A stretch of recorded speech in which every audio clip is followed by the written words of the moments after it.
It's hard to breathe, but that's alright. Hush.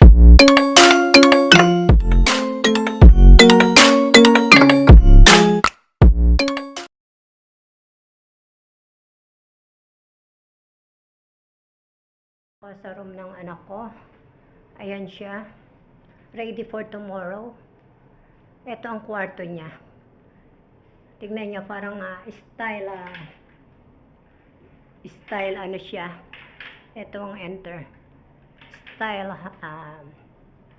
kumbaga saan maganda pa to sa mga motel. Ayan. Kitang-kita ang ganda ng view. Kitang-kita dito sa labas. Ayan. Ang ganda ng view. Diba?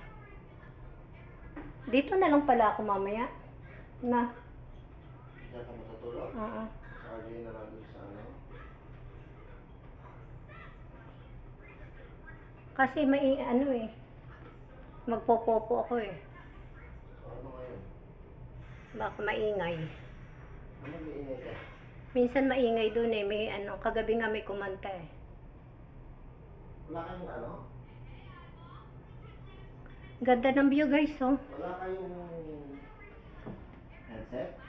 Wala, hindi ko dinala. Ayoko masira tenga ko. Ganda ng view oh. Tignan nyo oh.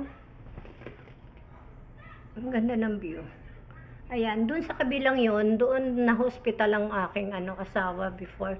Hospital ng Muntinlupa, yan. Ayan. At actually semi-private dahil ang mahal din naman.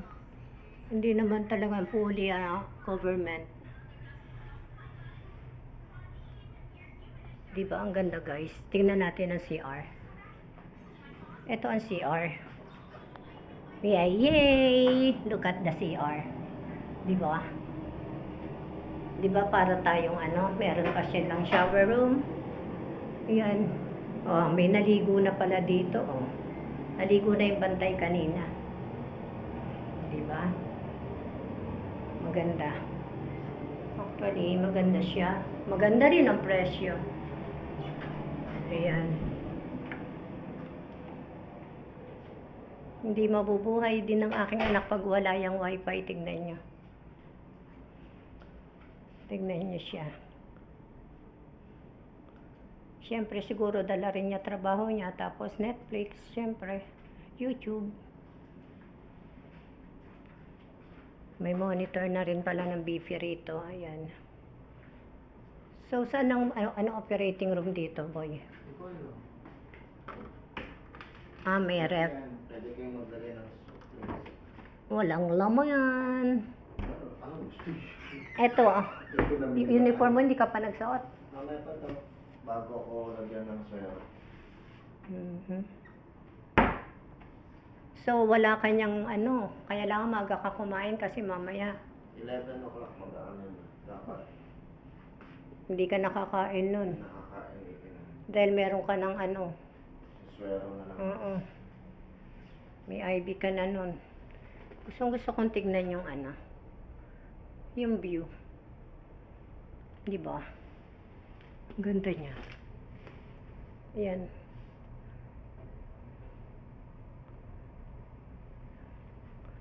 Expressway ito, no?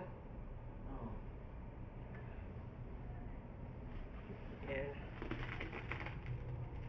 Yan, pag nagugutom ako, noon, doon ako pumupunta. Diyan ako doon, kumakain ako doon. Pag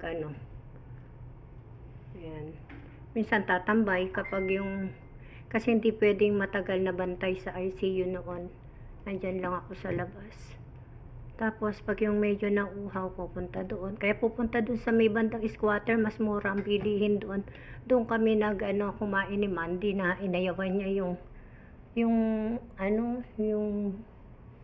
ba yun, Mandy? Yung lumpia.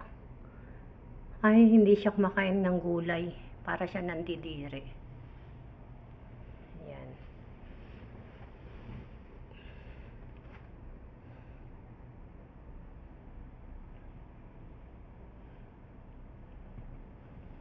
Okay, see you guys. Salamat. Just pray and God bless you all. Just subscribe Nanay Esper Vlog and watch the videos. Please, please, please, please. And don't forget to like and share. Thank you so much. Bye-bye.